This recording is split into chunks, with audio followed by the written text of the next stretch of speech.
muy buenas tardes, muy buenas noches, ahí limitando a las 19 horas. Bienvenidas, bienvenidos. Aquí estamos desde Babilonia compartiendo una actividad en el marco de la Feria del Libro de Córdoba, esta 35ª edición, una edición muy particular porque venimos de un 2020 en donde no hubo feria en ningún lugar del país. Ferias presenciales, ¿no? Mucho esfuerzo para sostenernos desde la virtualidad.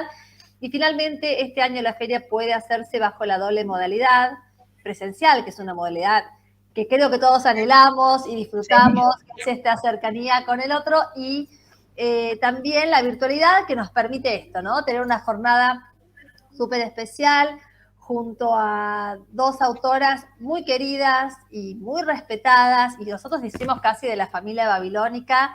Son la querida Gloria Casañas de Buenos Aires y nuestra querida Cristina Bajo, aquí de Córdoba.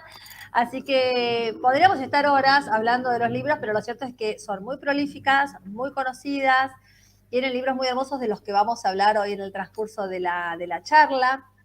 Y sobre todo porque esta charla tiene que ver con las fronteras lingüísticas y culturales, ¿no?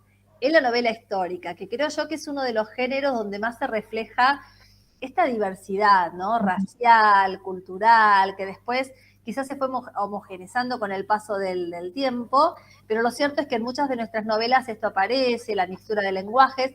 Así que vamos a hablar un poco de eso en consonancia a esta feria, que habla, ¿no?, de trascender culturas, que habla de esto. Así que, bueno, muy bienvenidas y gracias por acompañarnos. Y, por supuesto, yo soy Fernanda Pérez, Florencia Berchelone, de Babilonia Literaria, y vamos a estar compartiendo con ustedes. Gracias, querida Gloria, gracias, Cris.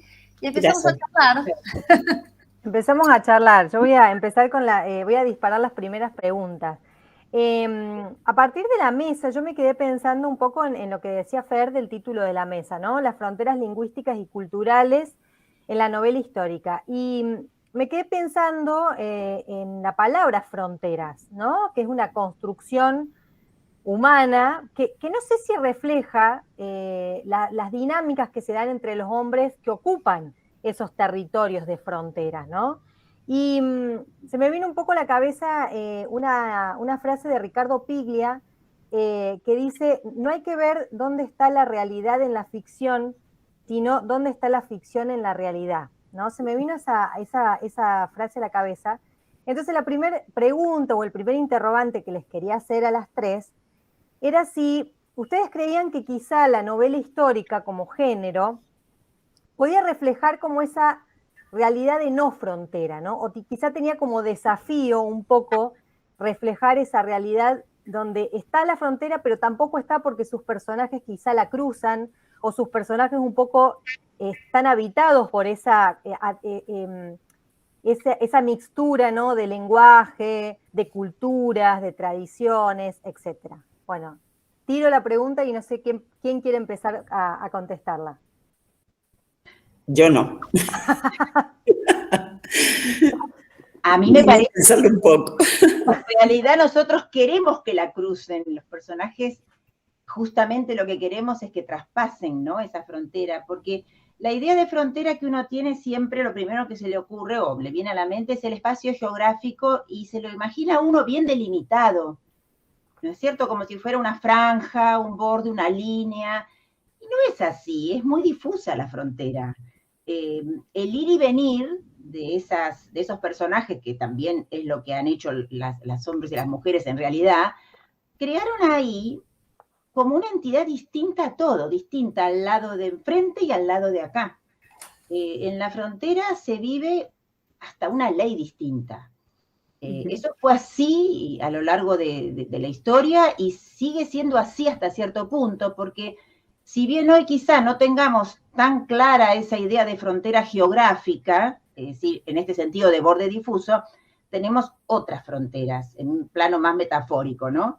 Sí, fronteras ideológicas, fronteras sociales, fronteras de cosmovisión. Todo eso también crea necesidad de avanzar, o en el caso de los personajes de una novela, no poder avanzar, ¿no? No poder llegar a penetrar ese mundo que es un poco distinto. Y uno quiere que los personajes sean corajudos, ¿no? Que hagan eso. Y aparte, la frontera siempre es conflicto, a mi modo de ver. Entonces, ahí está el quid de la cuestión, ¿no? En la frontera, justamente. En los libros tuyos, bueno, se ve, por ejemplo, en Iporá se ve de manera muy tajante. Pienso a lo mejor en lo de Cristina, que quizá a lo mejor tiene que ver con estas fronteras mucho más difusas por el tiempo donde se narraban, ¿no? En el sur, por ejemplo, de Córdoba, donde la gente sabía dónde estaba el límite, ¿no? O esa frontera, aunque no existiera todavía. Sí, efectivamente, yo creo que sí, pero tenés que tener en cuenta una cosa. Creo que esta frontera de que estás hablando, sobre todo en la novela histórica, es muy especial porque, ¿cómo te diré? Y más cuando es decir, la ubicas en siglos pasados. Ustedes piensen una cosa. En la época en que yo pongo mi novela en el primer libro, ¿cuánto hacía que habíamos dejado de ser? Prudencio Bustos Argallarás me diría que nunca fuimos colonia, pero vamos a usar un término coloquial, le llamamos la época colonial. ¿Cuánto hacía que habíamos dejado de ser colonia? ¿Cuánto hacía que Córdoba había aceptado dejar de ser colonia? Que, como ustedes saben, no le gustó mucho. Entonces, las fronteras todavía no terminaban en Salto Jujuy, terminaban mucho más allá, no terminaban en Chile, pasaban de Chile, porque pertenecíamos a una monarquía. Entonces, esas fronteras históricamente en la época mía eran muy distintas. Y al mismo tiempo, como vos comentabas, el sur mucho más, porque el sur prácticamente no era de los blancos todavía, no era de los españoles, era prácticamente indígena entre las tribus nuestras, digamos, los aborígenes primigenios nuestros, como quieran llamarle, más los ranqueles que habían llegado de Chile. Y si nos vamos un poco para el norte, si fuera una novela en Salto Jujuy o en Misiones, Misiones prácticamente no existía, pero digamos en Corrientes, eran muy difusas. Corrientes había sido una con Paraguay. Claro. Por eso el correntino sufrió tanto la guerra con Paraguay, porque era como luchar con un hermano. Bueno, entonces las fronteras en la época mía eran muy difusas en ese sentido. No creo que fueran tan difusas si lo vamos a trasladar a, digamos, las costumbres, porque las costumbres están muy bien delimitadas. Pero mientras más leo documentos antiguos, me doy cuenta que esas fronteras eran sumamente fáciles de saltar. Estoy leyendo la vida de la Leonor, de Isabel de la Cámara, en el año 1600, fue una mujer que vivió para su época casi el doble, como si ahora viviera 120 o 140 años, porque vivió casi hasta los 70 y pico de años. Ella era muy chica cuando se casó a principios del 1600, era muy chica todavía, ¿no es cierto? Sin embargo, ella traspasó un montón de fronteras, tuvo un amante delante de todo el mundo y no le importó. Y no quería casarse para que su fortuna, ella no tuvo hijos, pero crió muchos hijos, que no eran de ella, eran sobrinos, ni siquiera a veces eran de su sangre, eran los hijos del matrimonio anterior de uno de los que se casó con su sobrina, que murió y dejó los hijos de la primera mujer más los hijos de su sobrina. Entonces, esta mujer no quería repartir la herencia, todo el mundo, hasta el obispo, la recibía, y todos sabían que estaba mancebada porque no lo escondían. Y después, cuando vos sigues, cuando ves lo que hacían algunas monjas, cuando ves de que fueron acusadas de asesinar obispos porque las molestaban, cuando ves una serie de cosas, ves decir, ¿dónde está esa frontera moral que parece tan rígida? Claro. No creo que llegar a ser tan poco moralmente, o desde el punto de vista de las costumbres, tan pesada la carga. Sí que debía haber mujeres que les importaba menos transgredirlas o tenían más coraje, o tenían suficiente dinero y alcurnia para poder imponerse, y otras que a su vez eran más quedadas o eran más tímidas. Pero tampoco quedó mucho ahí las fronteras. Y había otra cosa. Córdoba, querida, acuérdense, que fue paso para todos lados. Nosotros, hasta más o menos la caída de Rosas, era paso obligado para todas las provincias. El que quería ir al sur tenía que pasar primero por Córdoba, porque por Buenos Aires era muy peligroso el camino. Era más fácil pasar por Córdoba, que era más civilizada, y tratar de llegar lo más al sur que podíamos. O sea que para todos lados había que pasar por... ¿Qué frontera teníamos?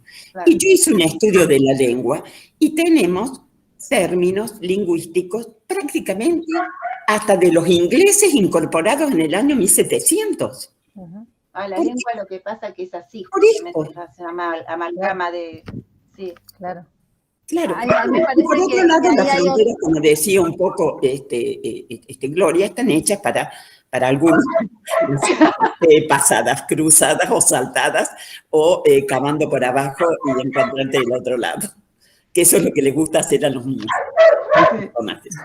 A mí me parece que hay dos cosas que quiero rescatar de lo que dijeron, para no agregar mucho más, de lo que dijeron Gloria y Cristina. Cristina dijo algo muy interesante sobre el tema de estas fronteras que mujeres, uno pensaría menos mujeres, ¿no? En siglos pasados corrieron ciertas fronteras o se animaron a cruzarlas.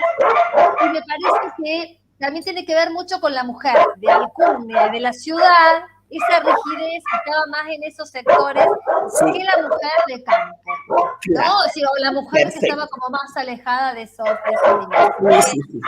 A mí me llamó la atención cuando yo escribí La piel no olvida, que era de inicios del siglo XX, la cantidad de mujeres amancebadas, por ejemplo. Sí. ¿No? Es en el campo, cuando vos lees los documentos antiguos, encontrás eso a cada rato, pero en una cantidad increíble. ¿no? Y sobre todo las que estaban por fuera de la ciudad. Y después hay una cosa interesante que yo creo que la novela histórica vino como a aportar. Mira, gracias, ahí está el perro de Cristina, quiere aportar. No es el de Cristina, son es tuyo. La mía, pobrecita, la encerramos a la mía. Están compenetrados con la charla. Con la charla. No, lo que pasa es que sonó el timbre abajo y es una cosa de loco. Si me llega a entrar en un auto acá en el callejón, va a ser igual. No lo mate, escuchame, está rompiendo su propia frontera, sus propias barreras. Otra cosa que me resulta interesante de la novela histórica es que nosotros quizá habíamos estudiado durante muchos años como una historia muy situada en Buenos Aires y un poco en los alrededores. Eso fue lo que hizo que quisiera hacer novela histórica. Ampliar los territorios, ¿no? Claro. Pienso, bueno, esto que Gloria cuenta también en Iporá, ¿no? Estos correntinos que de pronto no sabían muy bien por qué tenían que pelear contra los paraguayos, que les resultaban más cercanos que los porteños, en términos culturales, ¿no? Lingüísticos. Absolutamente. Te diría novelescas, como siempre la realidad es más novelesca. Durante la entrevista que tuvieron Mitre y Solano López, estaban de un lado los de uno y los del otro, y entrecruzaban los soldados, entrecruzaban preguntas y saludos para las familias. O sea, estaban divididos por la trinchera, los jefes estaban charlando, y ellos estaban detrás de uno y detrás del otro. ¿Y cómo está fulano? Y tuvo un hijo, mandale salud. Era lo mismo, como dijo Cristina, era una unidad de sangre. Por eso fue tan doloroso. Geográfica también, de lengua. De lengua, claro. Sí. Había muchas cosas. Por eso digo que la novela histórica empieza a mostrar, ¿no? Una territorialidad mucho mayor, y en esa territorialidad aparece también esta diversidad cultural, esta diversidad racial. A mí, cuando yo escribí Las Maldecidas, me decían, claro, y él, qué bárbaro, que un indio, ¿no? Guaraní había sido comandante, y le digo, es que la población era mayoritaria, no era no era un problema que fuera indígena, porque estamos hablando de los pueblos de las misiones donde el 83% de la población era indígena. Digamos, era una mirada muy citadina, muy de Buenos Aires, pero lo cierto es que ahí era un cargo que naturalmente iba a caer en un guaraní. De hecho, fíjate que cuando él llega a la ciudad de Corrientes, empieza a percibir el rechazo por su condición aborigen, pero nunca antes era lo largo de su carrera, ¿no? Sí, y te digo que en Corrientes, quizás en la capital, pero no en el interior. En la capital, no en el interior, en la capital. Claro. Es que hay una visión que también influye el hecho de que Buenos Aires sea puerto y mire siempre hacia afuera, ¿no? Hay una visión europeísta de todo el país. Por eso, en otros tiempos, décadas atrás, en los censos, la población indígena ponía que eran chacareros, que eran criollos, paisanos.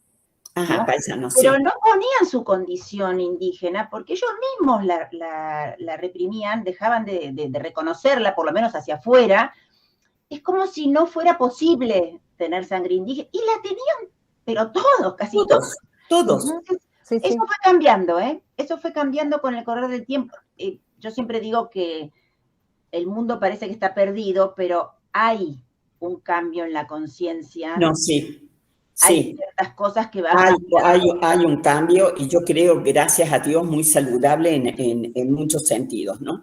Vamos, avanzamos ahora, las voy a meter un poco más en lo que es la construcción de esa narrativa, ¿no? Y sobre todo de esos personajes, porque me quedaba con esto de lo difuso que es, que son muchas veces las culturas, ¿no? Dentro de estos territorios, digamos, donde las fronteras se diluyen, y sobre todo lo lingüístico, ¿no? Porque los personajes tienen esos contrastes y están atravesados por giros lingüísticos, coloquiales, modismos, y a mí me surgió como la pregunta si fue difícil encontrarle los tonos a esos personajes que hablan un poco un idioma o tienen algún modismo de otro idioma, y que a lo mejor provienen originalmente de otra ciudad y pensaba a lo mejor en los personajes de Cristina, ¿no? En la saga de los Osorios, que están estos personajes foráneos que llegan a Argentina, ¿no?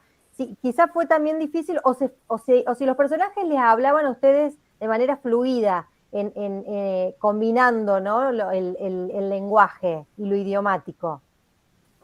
Es un temazo, Flor, porque a veces cuando uno escribe tiene que encontrar ese acento de los personajes y del lugar y la época.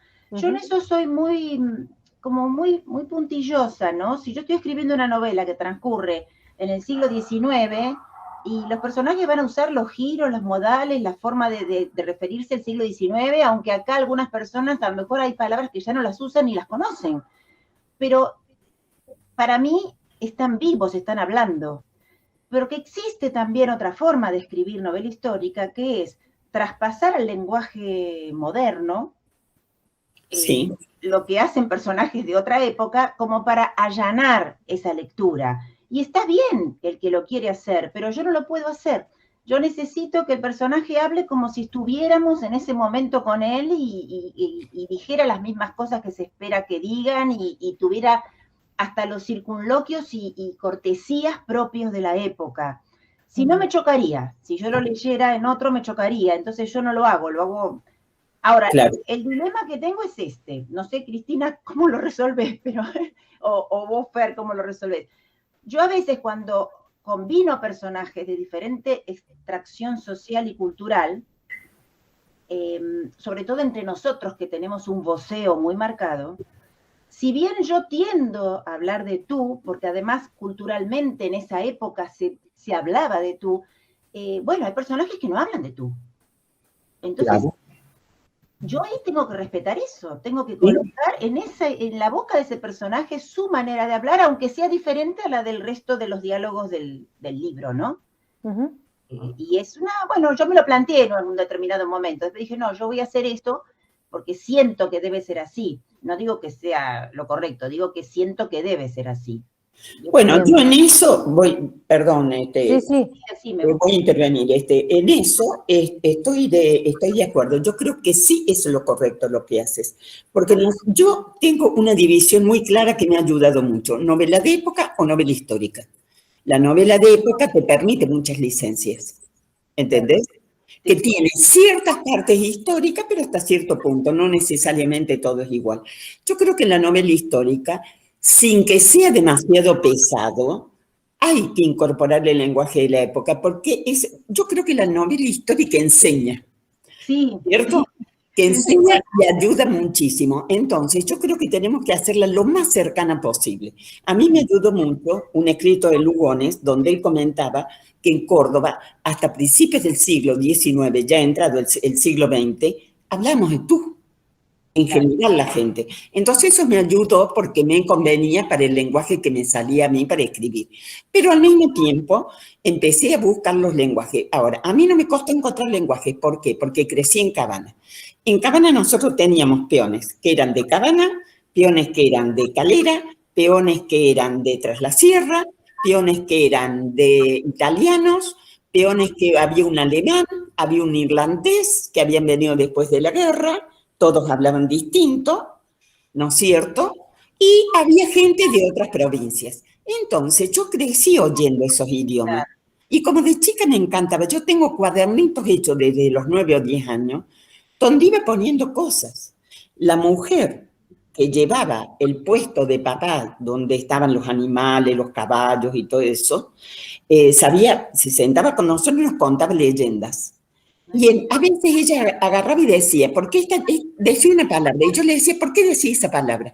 No dice, porque esta leyenda es sanjuanina y mi abuela era sanjuanina y hablaba así. Claro. Entonces yo iba poniendo esos términos, ¿entendés? Ya iba haciendo, lo tengo por ahí todavía el cuadernito, a lápiz iba haciendo esos términos.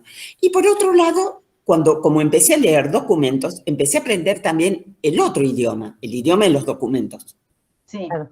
Eso me ayudó a mí. Sí. Ahora, yo creo, bueno, yo me voy a jactar de una cosa, pero de la cual me siento sumamente orgullosa y que fue el primer espaldarazo que yo recibí junto con una especie de... Bueno, ya les voy a contar la anécdota y ustedes saquen las implicancias, digamos, ¿no? Cuando yo recién saqué mi novela, vinieron a visitarme dos grandes profesoras, ya mujeres muy grandes, yo era grande, pero estas me llevaban como 30 años a mí, ya estaban retiradas de la universidad, que habían sido grandes profesoras de lengua, etcétera, etcétera. Esas profesoras acababan de estar en un encuentro de historiadores que se hizo en Río Cuarto en ese momento, donde el tema del congreso era el lenguaje. Claro. Y me tomaron a mí de ejemplo con mi novela Como vivido 100 veces, Claro. donde comentaban que yo usaba un lenguaje, los esclavos con el amo, los esclavos entre ellos, el lenguaje de las actas capitulares, el lenguaje de la iglesia, el lenguaje entre dos iguales, de grande de la sociedad. Bueno, hicieron y el colofón fue me miraron muy seriamente y me dijeron, tu novela es muy valiosa por eso, porque si no te queda un novelón nomás. Pero vos sabés que yo me sentí tan feliz en primer lugar, porque un novelón a mí me parecía lo que el viento se llevó, entonces dije, conseguí lo que Claro, vos habías dicho, hay que escribir un novelón, Claro. No, ellos no se conocieron eso. Pero era una cosa así, como diciendo, Cristina es la bella y la bestia, ¿viste? La bella en un sentido por cómo había usado. Me presentaron en un trabajo, yo tengo ese trabajo, lo tengo pasado a máquina, porque me lo entregaron a máquina, te estoy hablando de cuándo debe haber sido, en el 99, en el 2000, una cosa por ahí, entre fin del 20 y el principio del 21, lo tengo guardado, porque lo leo a cada rato, porque es una cosa como que me fascinó. Dije, bueno, lo hice. Quiere decir, todo el trabajo que me tomé, me salió bien. Por eso te digo, Gloria, que yo creo que debe usarse bien los términos antiguos. Claro, los términos antiguos. ¿Cierto? Sí. Y hay otra cosa que me parece que también, digamos, hay que tener en cuenta, que cuando uno construye narrativamente desde la literatura un personaje, el lenguaje es constitutivo de ese personaje. Claro, es decir, y cada uno emplea su habla de una manera. Si vos describas que esta persona, qué sé yo, no sé, es un esclavo o una esclava, y lo describas muy bien físicamente, pero finalmente en su lenguaje, en su modo, no solamente el lenguaje en lo que dice, porque el lenguaje también construye en cómo vemos el mundo, ¿no? Es decir, el lenguaje tiene una fuerza política también, ¿no? Cómo nos paramos frente al mundo, frente a la historia, frente a los hechos. Entonces, digo, sin ese trabajo en el lenguaje del personaje, quizás es poco probable que ese personaje finalmente sea creíble, ¿no? Claro. No basta con una descripción de escena. Y hay otra cosa que me resulta muy interesante que decía Cris, así como para aportar, que yo creo que un poco uno hace las veces también de cronista, ¿no? Como los viejos cronistas. Y uno se documenta mucho, lo que pasa es que en los documentos, a mí me pasó en un momento, claro, había muchos textos escritos, pero yo me puse a pensar un poco cómo sería la oralidad. porque nosotros no hablamos de la misma manera es diferente en la que escribimos. Entonces imaginaba que en el siglo XIX ocurría lo mismo, había una formalidad en ese lenguaje que seguramente no era lo que había en la cotidianeidad, ¿no? Y luego también esto de escuchar, porque nosotros todavía traemos palabras, refranes, frases, ¿no? Y poder relacionarnos con esta región del país y demás, me parece que le aporta, porque además hace que el texto no sea anacrónico, sino que el texto siga teniendo vigencia, ¿no? La cultura como algo que se sostiene. Me parece que ahí también hay como un plus. Se ve que más o menos entre las tres tenemos una idea muy coherente con respecto a eso, muy cercana, muy compartida. Sí. Yo creo que es importante. Fíjate que una de las cosas que a veces dejo de leer, no me importa cuando yo leo novela histórica de otro país que está traducida. Claro. Me gusta que de vez en cuando hay una palabrita o algo, pero cuando leo novelas nuestras, y a veces novelas buenas, ¿no es cierto?, que tienen esa falla, si la tienen muy levemente, sigo leyendo, pero si ya leo 3 páginas y continúan con lo mismo, las dejo porque me choca.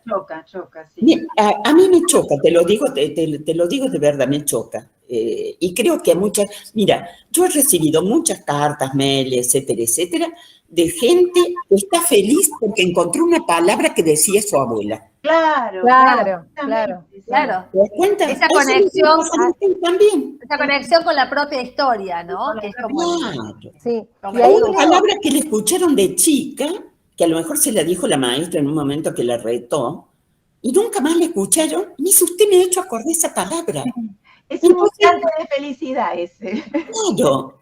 ¿Se dan cuenta? Hasta eso aportamos. Sí, es verdad. Me quedo un poco pensando ahora, haciéndole como una pregunta a cada una puntual, en lo de que dijo Cris y en esto de lo que decía un poco Fer también, de la construcción del personaje a partir del lenguaje, ¿no? Eso que es tan importante. Y voy un poco quizá a la saga de los Osorio, donde todo transcurre en la misma urbe, ¿no? Y a veces en la misma casa, donde confluyen. Ahora que vos contabas esto de que en tu infancia confluían, ¿no? Diferentes idiomas, origen. Claro. Hay como un gran trabajo tuyo que venís desde años haciendo mucha observación, ¿no? Después para trasladar a esos personajes esos giros idiomáticos o esas construcciones lingüísticas, y que también esos personajes, a pesar de que están en un ámbito todos juntos, ¿no? Puede ser en una casa o en la misma ciudad, pensando en Córdoba en aquella época, quizá el lenguaje era también como la capacidad para diferenciarse, ¿no? Poner como la frontera para diferenciarse del otro. Otra frontera, sí. Estoy totalmente de acuerdo. Y eso no únicamente estaba entre las diferentes clases sociales o las diferentes clases de dependencia de unos de otros, sino que también estaba en las clases altas. Porque vos, hablando con un enemigo, hablas de otra manera y usas otras palabras que las que usarías con un amigo. No hablo de palabras distinguibles como agresivas, sino hablas de otra manera, porque estás ante uno que no es correspondiente con vos. Entonces, el lenguaje es distinto. En otra situación hubieras empleado quizás otras palabras. Bueno, eso me ha pasado a mí en el colegio, me ha pasado a mí en el poco tiempo que estuve en la universidad. Y yo creo que ser novelista es un poco apropiarse de esos recuerdos y de esas experiencias. Me da esa impresión, ¿no? Sí. Y reconstruirlas, ¿no? Por supuesto.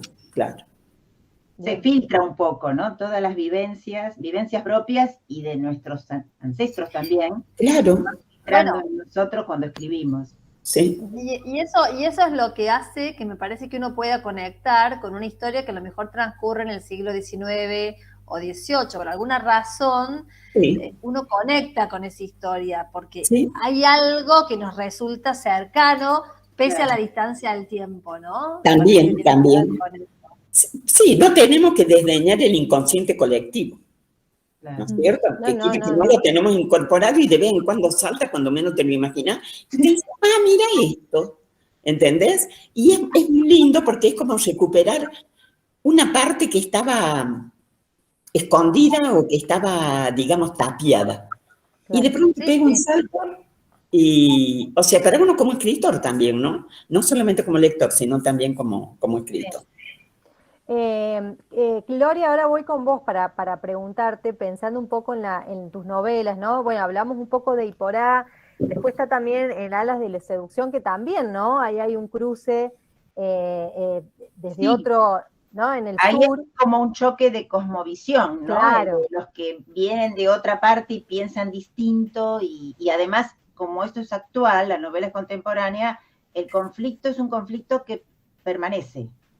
Sí, y también lo que yo te quería consultar era esto de si vos también acompañás a tus propios personajes a que atraviesen las fronteras, ¿no? Porque también hay algunos personajes que son como muy estructurados y digamos, uno lo ve desde afuera, vos como novelista, bueno, querés como borrar ciertas fronteras para que haya una comunión, ¿no? Sí, vos sabés que yo me pregunto qué me pasa a mí, porque yo digo que debo ser algo de vidas pasadas, que a mí en realidad lo que me gusta es eso, me gusta esa mixtura, me gusta ese mestizaje que tenemos nosotros como sociedad, a mí me hace feliz, lo veo como algo muy enriquecedor y me gusta que aparezca en la novela.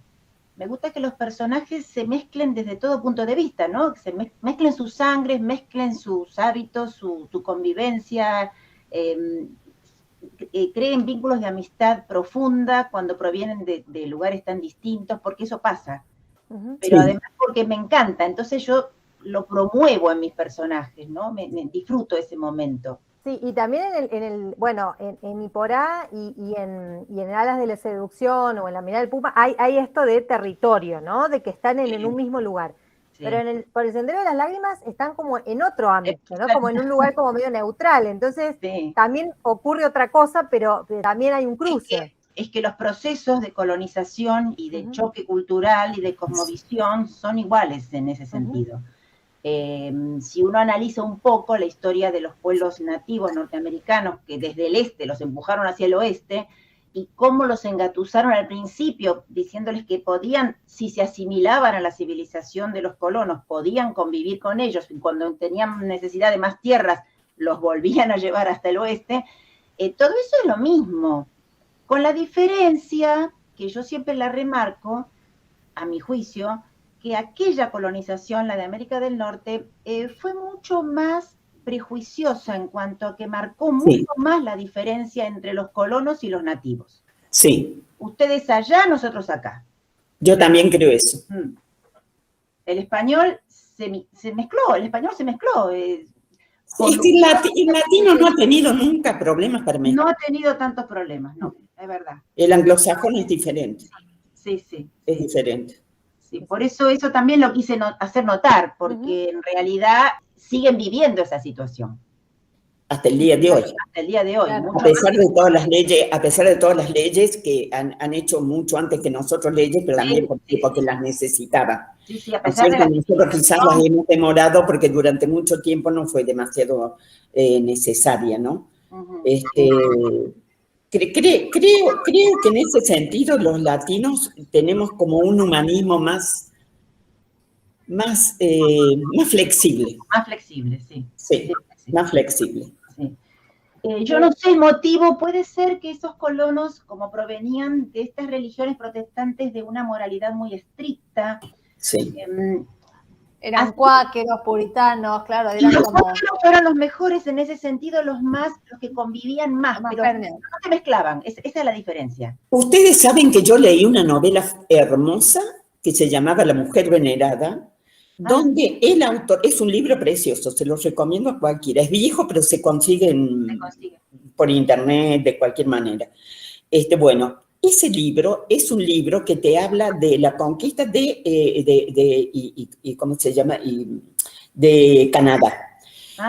Se considera que el único pueblo de los que llamamos anglosajones que no tuvo problema con mezclarse y que se mezcló de entrada con los indígenas fueron los escoceses, no los irlandeses, que eran más parecidos a los ingleses. Los escoceses prácticamente, ahí que está escrito por un descendiente de uno de los personajes indígenas, el descendiente hace un pequeño estudio, por lo menos en la edición que yo leí, que fue una de las primeras que salió en la Argentina, si no la primera, hace un estudio donde habla de eso, que prácticamente esa fue la diferencia que hubo en Canadá, en las partes donde estuvieron, con la ocupación escocesa más que anglosajona. Claro. Mira vos. Claro. Eso me encantó, ¿no? Sí, a mí también Sí, me sí. gusta, sí, Sí, me gusta lo que dijiste. Y me encanta el título del libro también. Claro, porque la mujer venerada, Para agendar, hasta el día de hoy existe. Es un personaje dentro de las tribus que todavía siguen viviendo más o menos con ciertas reglas como antes. Es una mujer que tenía tanto poder como el jefe indio, digamos, Sí. con la diferencia que ella era una especie de asesora. Ajá. Ella era una mujer que se le elegía por sus dotes especiales, no unos dotes así tipo esotéricos, sino de discernimiento, digamos. Claro. Bien. Entonces, ella era la que aconsejaba si se entraba en guerra o no, si se salía a casar o no, si se casaban tal chico con tal chica, si se hacía esto. Era la que dirigía toda la parte social y moral del pueblo. Es hermosa la historia, porque es la historia de una de estas mujeres, ¿no? Que fue la abuela de este muchacho que tiene un apellido escocés porque no sé si fue una de las hijas de esa mujer que se casa con un escocés, que es el que da, digamos, origen a su familia, ¿no? Claro. Así que eso es una novela, pero es una historia realmente novelada, ¿no? Una historia verdadera novelada. Bien. Sí. Fer, bueno, por último a vos te quería preguntar, ¿cómo te hablaban a vos los personajes? Yo me quedé mucho con las maldecidas, quizá que me acuerdo más sobre todo, que hay mucho como atravesado el guaraní, ¿no? Aparecen algunas palabras. A mí me encantó eso, porque yo tengo una hermana en Corrientes. Claro. Sobre todo en momentos, por ejemplo, recuerdo, muy románticos, ¿no? Aparecían algunas palabras, o también cuando había como mucho enojo, ¿no? Digo, Es que eso es así, surgió, claro. surgió solo, digamos, ¿te hablaban así los personajes o quizás fue una construcción también tuya de ponerlo en ese momento? No, en mi caso, digamos, cada novela tiene su particularidad. Yo considero que había poco uso del guaraní para lo que imagino y aseguro que tiene que haber sido la época, ¿no? Uh-huh. Porque ellos están también en una región muy cercana al Paraguay, donde fíjate que hasta el día de hoy el guaraní tiene mucha presencia en el lenguaje coloquial. Con lo cual imagino que había mucho más uso de la palabra guaraní, pero bueno, me parecía que era importante ponerlo. Y también tenía una melodía, un ritmo, digamos, como muy dulce, porque a mí en realidad me interesaba mucho mostrar que a diferencia de otros caudillos que uno ya conocía de la historia, algo que tenía Andresito es que era quizá menos sanguinario que muchos otros caudillos que teníamos nosotros en el imaginario. Quizá porque tenía muy presente esta formación jesuítica, ¿no? Pero había como algo, realmente no era alguien que disfrutara. Cuando vos lees sus cartas, y realmente se ponía muy mal cuando tenía que enfrentarse, sobre todo con el Paraguay, que lo sentía muy cercano también, ¿no? Por ahí no tanto con lo que ellos llamaban los portugueses, que eran del lado de Brasil, pero había como una sentía que de alguna manera estaba como combatiendo con sus propios hermanos, algo parecido que hablábamos recién de Iporá, ¿no? Esa cercanía. Sí. Y entonces había como una dulzura en el lenguaje que a mí me interesaba resaltar. Yo no hablo nada de guaraní, claro, ¿no? Digo, no hablo nada, simplemente trabajé con una traductora. Lo difícil que es, sí, porque para pronunciar, ¿no? Lo difícil que es. Trabajé con una traductora paraguaya. Es una lengua sonora, es una lengua. Sí. Mi cuñado, que casado con mi hermana, hablaba el guaraní tan igual que el español. Sí, lo hablaba, sí. Y la familia de él hablaban los dos idiomas como si fuera el idioma común del día. Y es muy sonora, es muy linda. Y es lo que comentaba ella, que a mí no me pareció, ¿cómo te diré? A ella le llamó la atención, a mí no. Eso que habla de la furia, ¿no es cierto? Es un idioma que lo mismo pasa de la dulzura al exabrupto. Sí, totalmente. Por la pronunciación, ¿entendés? Entonces a mí eso, Aparte, es decir, me gustó como una composición muy bien hecha, porque yo ya lo había oído. Claro.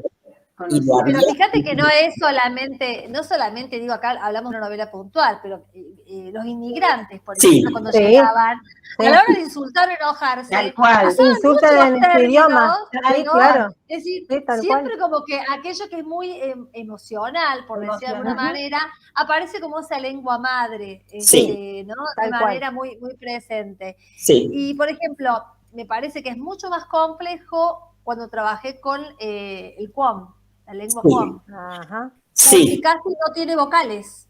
Entonces yo decía, exactamente. ¿de qué trata esto, no? Que bueno, ahí Juan Chico, que falleció este año por COVID, fue quien me ayudó a hacer toda la traducción, que él es siempre se dedicó a rescatar, ¿no? Toda la historia. Sí, Pero es sí. mucho más complejo que el guaraní, que, digamos, tiene toda una acentuación, pero uno lo puede leer. Pero lo que me interesaba era mostrar que esa lengua era afín a las personas, Sí. como mejor en el Sacramento está muy presente el portugués, por Claro. ejemplo. Claro. Sí. Me parecía que, vuelvo a decir esto, son lenguas que están mixturadas. De hecho, en la frontera se sigue hablando estas Se mixturas. sigue hablando con la Ujú, mezcla de las ujú. dos. Vos vas a llegar a lugares como ser. A mí me ha pasado que he viajado bastante. Me ha pasado de estar como ser en el Santiago del Estero Profundo, ¿no es cierto? En Mendoza, muy al sur. Estuve también en Catamarca, bueno, en Corrientes, que he estado varias veces en el Chaco. Pero vos sabés que es una cosa extraordinaria. Es un poco como decía Gloria, esa mixtura y eso que te enriquece, ¿no es cierto? Muy mezclada con un montón de palabras que vos decís, ¿cómo incorporaron esta palabra? Porque de vez en cuando te salen con una exquisitez de palabras que vos decís, ¿de dónde la sacaron? No le podés preguntar, pero ¿de dónde la sacaron? Y está muy mezclado, no solamente dos idiomas, a veces uno más. Sí. ¿No es cierto? Sí, En sí. Corrientes, que tenés 3 o 4 lenguas nativas, ¿no es cierto? Claro, Sí, Vos claro. pregunto, más o menos yo el oído al guaraní lo tenía, pero de pronto me salían otros, que yo digo, ¿y esto de dónde salió? Y mi hermana me decía, bueno, eso es tal lado, eso es Aymara o eso es de tal parte. ¿Entendés? Claro. Bueno, ella lo entiende, yo no lo entendía, pero al oído lo sentía. Sí. Y sumado que después con los años llegó la inmigración, ¿no? Entonces vos decís, además de las lenguas nativas, Claro. aparecen después, no sé, Yo siempre alemanes. cuento una anécdota que mis suegros, que ellos vivían en chacras y había mucha corriente migratoria de ucranianos y de rusos, Ah, me sí. contaba que todo lo que eran números usaban el castellano, el guaraní, el ruso. Decía, yo cuento muy bien el ruso porque, claro, la chacra obligaba a contar, Claro, ¿no? A intercambiar productos. Entonces, contaban en casi todos las lenguas que Idiomas. convivían en ese lugar. Y era todo, me daba mucha gracia porque estaba muy referido a la cuestión numérica, calculo que por la actividad también de por la actividad también indudablemente. Sí, obvio. Claro, claro. Ahora, ¿se dan cuenta qué cosa maravillosa que es esto, no? En alguna qué cosa maravillosa y un poco caótica también. Pero ¿qué es esto de esa flexibilidad que podemos tener no solamente en las palabras, sino en aceptar al otro, en las costumbres, en una serie de cosas, ¿no? Ujú. Yo creo que si somos lo suficientemente inteligentes y humanistas como para poder sopesarlo, realmente nos sentiríamos muy contentos y podríamos lograr un poco mejores cosas de lo que estamos logrando a veces. Sí, sí. No, y aparte lo veo como algo de que es propio de la Argentina, ¿no? Que el género de novela histórica haya permitido visibilizar esa mixtura, ¿no? Porque digo, primero que no en muchas partes del mundo se ha confluido, ¿no? Tanta diversidad como en Latinoamérica, ¿no? Pensándolo ya más regionalmente. Y se ha dado esta característica de la novela histórica donde justamente se retratan esas mixturas, ¿no? Y se pasa la ficción a lo que en realidad existió para narrarse, ¿no? Para narrarnos entre nosotros. Bueno, yo creo que por eso también genera tanto interés en la comunidad lectora, la novela histórica. No solamente son la novela histórica se sigue vendiendo y se seguirá vendiendo. Piensen ustedes cuáles son los primeros libros que rescatamos en Occidente, porque de Oriente sabemos muy poco. A lo mejor alguien sabe algo más, pero yo lo que sé es de Occidente. Homero, libros de viajes y novela histórica. La Ilíada y la Odisea. Sí. Ahora, de ahí seguimos y seguimos igual. ¿Entendés? Seguimos igual. Yo siento que la historia, a veces, como decíamos antes, hay gente que dice no me gusta la historia, pero es porque no la llegaron a conocer, podríamos decir. Sí. Que es donde el ser humano tiene protagonismo absoluto. Es imposible que no te interese la historia. Y sobre todo el ser humano común. Sí, claro. Porque están los héroes, están los villanos, están los terribles, pero bien, eso es lo que yo quise poner en mi novela. ¿Cuál es el verdadero artífice de la novela? El pueblo común, que es el que sufre todo. Claro, es donde se encarnan los hechos, están ahí, les toca a ellos, sí. Les toca a ellos. Sí, y le toca a todas las clases sociales. Y es la construcción. En la Segunda Guerra Mundial lo que pasó con los judíos. Los judíos ricos creyeron que se podían escapar. Algunos escaparon, pero muchísimos no. O sea, le tocó a todo el mundo. Sí, sí. No, y hay como una construcción de esa memoria colectiva, ¿no? Porque También. de alguna manera los reconocemos como herederos de esas historias. Más allá de que a lo mejor venimos de corrientes migratorias y demás, sí, digamos, de alguna manera nos reconocemos, ¿no? En esa historia. Sí. O sea que de alguna manera es como volver a mirarnos en el pasado, de dónde venimos. Porque hay una mirada nueva ahora. Hay un poco una reivindicación de esto. Sí. Durante mucho tiempo permaneció, si se quiere, disimulado o poco estudiado, o revelando poco interés por eso, ¿no es cierto? Y ahora no. Hace un tiempo ya que eso resultó. Yo les voy a comentar una frase. Hay un estudio muy lindo de la literatura argentina ¿cómo se llama? Es un escritor porteño que escribió un libro sobre literatura, sobre la historia de la literatura argentina, que tiene un apellido inglés y el segundo apellido es español. Es un gran apellido español de las grandes familias porteñas. Bueno, no me voy a acordar ahora el nombre. En esa historia de la literatura argentina, cuando empieza a hablar de la novela histórica, dice, la novela histórica en la Argentina nace tarde, nace histórica, la novela en la Argentina nace tarde, nace histórica y nace en Córdoba.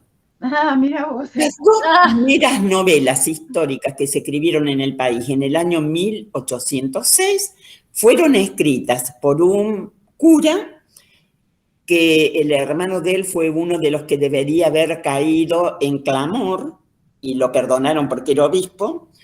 Este cura escribió dos novelas históricas. Una de ellas trataba el tema de un príncipe ruso, que era verdadero, un príncipe ruso que dejó la corte para criar él a sus hijos cuando quedó viudo. Y se llama fulano de tal, príncipe de Rusia, no sé cuánto, y padre de sus hijos. Y el otro era la novela histórica de una dama belga, o si no era belga, era holandesa, pero por ahí, también una novela histórica de una duquesa o algo así. Esas dos novelas estaban escritas en Córdoba, se vendieron, se remataron los originales. Los compró no sé quién, vino después, los quiso vender, no los pudo vender, al final los vendió y no se sabe qué pasó con esas novelas. Eso fue más o menos en la mitad del siglo XX, que cuando compró los originales, estaban escritos a mano.